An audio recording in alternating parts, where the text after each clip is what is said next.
Room 103. He sat at his desk and felt it again, for perhaps the 6th or 7th time that evening. He was being watched. It was impossible, of course.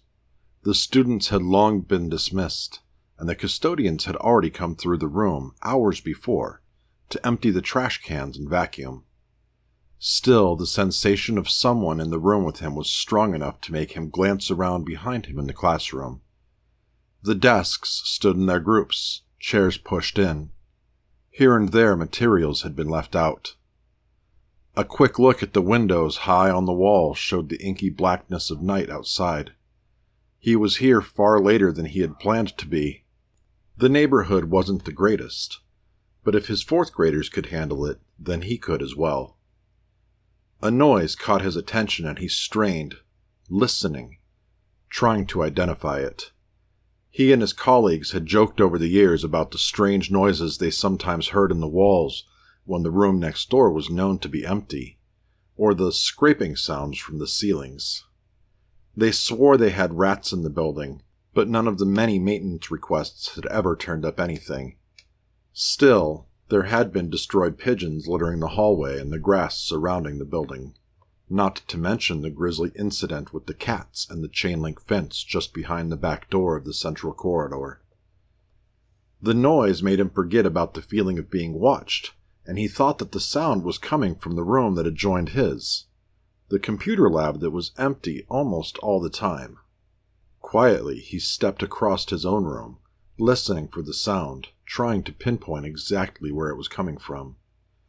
Reaching the computer lab door, opened only a few inches, he noticed that the light was on. That was strange.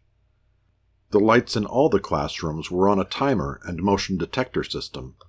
Once the motion detector went for so long without finding movement, it would shut the lights off in the room, and they would automatically come back on as soon as the sensor was tripped again.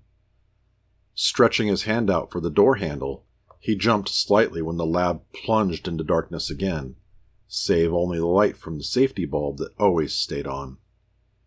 He cursed softly, then laughed. First, at his audacity in saying something that would have sent a student to the principal's office, and then at his own jumpiness.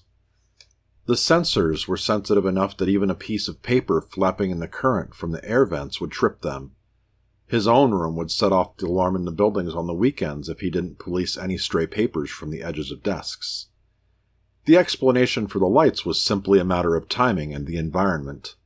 The blower must have stopped, and when it did, some piece of paper in the lab had stopped flapping. He just had the serendipity to reach the lab door just as the timer had finally expired and the lights shut off. Opening the door and looking, he didn't see anything out of the ordinary in the lab. The lights didn't come on, but he probably hadn't entered the room far enough to trip the sensor. Shrugging, he turned back toward his desk when he felt it again, stronger this time. If he hadn't known better, he would have sworn that he was being watched from just inside the computer lab door, where it remained open those few inches. Turning around again, he froze, a cold sweat breaking out on his body. He could barely see into the lab, but what he could see looked like a short shape, child-sized, in the gloom of the next room. Steeling himself, he strode to the lab door and opened it. There was nothing where moments before he had been sure that there was a child standing and watching him. Stepping fully into the lab, this time the sensor did trip, and the overhead fluorescent lights flickered into life. He looked around the lab and saw nothing out of the ordinary. Walking quickly across the room, he pushed open the exterior door, leading into the central corridor, and held it open as he stepped into the hallway. The gates at both ends were shut. Besides, they were heavy and made a loud noise when they were opened. As he stepped back into the computer lab, his eyes were drawn to the whiteboard in the front of the room. Crude, stick figure-like drawings were on the board. Had they been there when he had walked through? He couldn't remember, but he thought not. Heading back across the lab to his own classroom, he heard a noise that made his blood run cold. The sound of children laughing was plainly audible.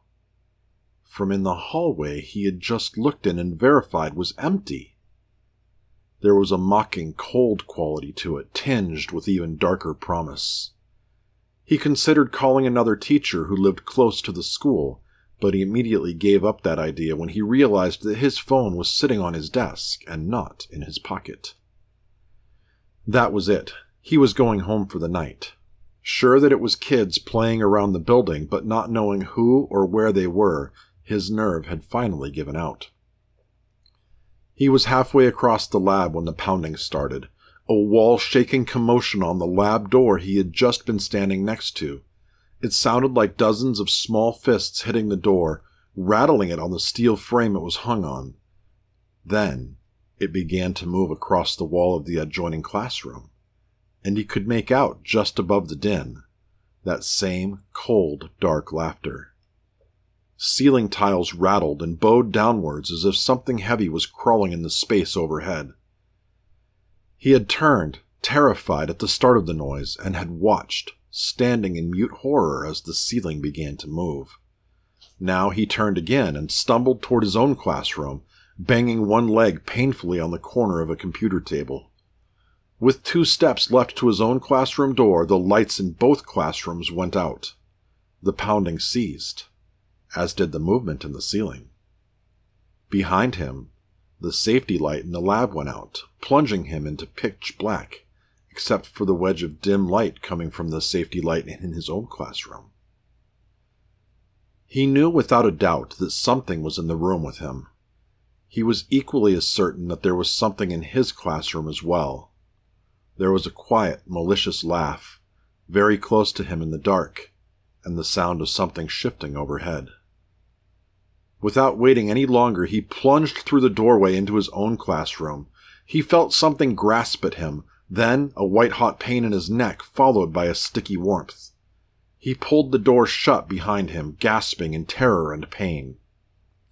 Realizing now that this was not children in any sense of the word as he knew it, he looked at his desk in despair to realize that not only was his phone on the desk, but sitting next to it were his keys. Keys which he would need to open the locked gate and get off campus, not to mention into his car. Not quite running, he crossed the empty space to his desk and snatched the keys and his phone without stopping. As he closed the distance to the outside door, the cacophony from the next room restarted, intensified. Just as he reached the glowing circle of light near the door, his room became as black and cold and quiet as a tomb. He knew the door was just beyond his outstretched hand and was feeling for it when his fingers brushed something unpleasant in the dark. It felt like cold clay, and he instinctively recoiled, backing up as he did. He fumbled his phone up and pressed the flashlight app. When he saw what was surrounding him in the dark, he tried to close his eyes. Long instants too late. A grotesque mockery of children, eyes fully black and skin gray, surrounded him. They pushed in toward him, reaching with fingers ending in ragged claws. He surged past them, pushing the small bodies out of the way. He had almost reached the door when he felt that white-hot pain in his leg and fell. Looking over his shoulder, he saw one of them with its face against his leg, needle-like teeth buried to the gums in his flesh. "You can't go yet," another hissed. "Class hasn't been dismissed." As they closed in, the cold, mocking laughter almost covered his screams.